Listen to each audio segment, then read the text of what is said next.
Morning বন্ধুরা, আশা করি তোমরা সবাই ভালো আছো। আমরা ভালো আছি।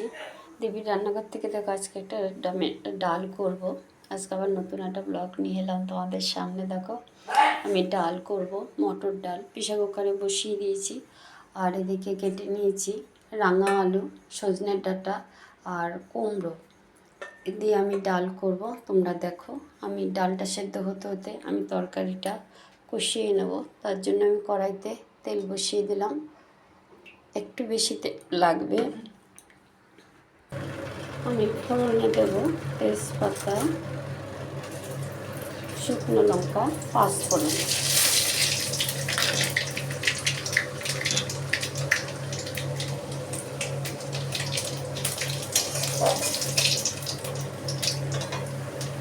দিয়ে এবার আমি আলু কুমড়োগুলো ভেজে নেব। আলু কুমড়োগুলো দিয়ে দিয়েছি। এবার আমি এটাকে একটু কষিয়ে ভাজা ভাজা করে নেব। এবার সজনের ঢাকাটা খুলে সজনের ডাঁটাটা দিয়ে দেবো।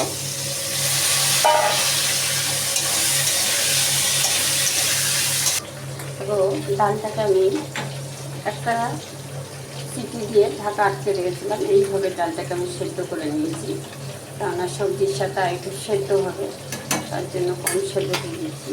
এইদিকে আমার সবজিটাও ভাজা হয়ে গেছে। এবার আমি আদা বাটা দিয়ে দিলাম, 2 চামচি মতন আদা বাটা দিয়ে দিলাম। এবার একটু কষিয়ে নেব।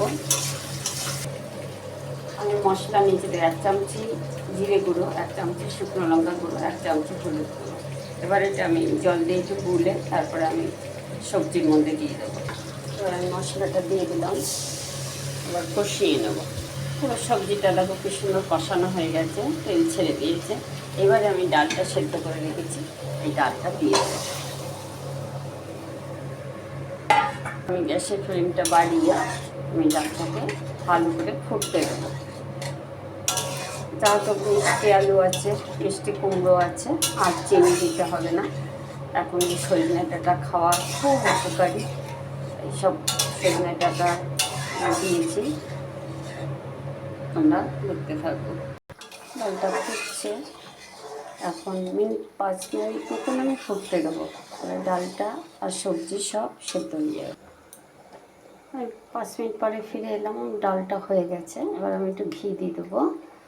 ঘি দিয়ে এবার নামিয়ে নেব। খুব সুন্দর ডালও সেদ্ধ হয়ে গেছে, ডালটাও খুব সুন্দর হয়েছে। গরম ভাতের সাথে ডাল দিয়ে ভাত খাওয়া হয়ে যাবে। তোমাদের আমার এই রেসিপিটা কেমন লাগলো তোমরা কমেন্ট করো, আমার চ্যানেলটাকে সাবস্ক্রাইব করো, লাইক করো, শেয়ার করো, অনেক অনেক করে শেয়ার করো। আজকে এখানেই রাখছি, আবার কালকে নতুন অন্য কোনো রান্না নিয়ে আসবো। এবার ঢেলে নেবো আমি।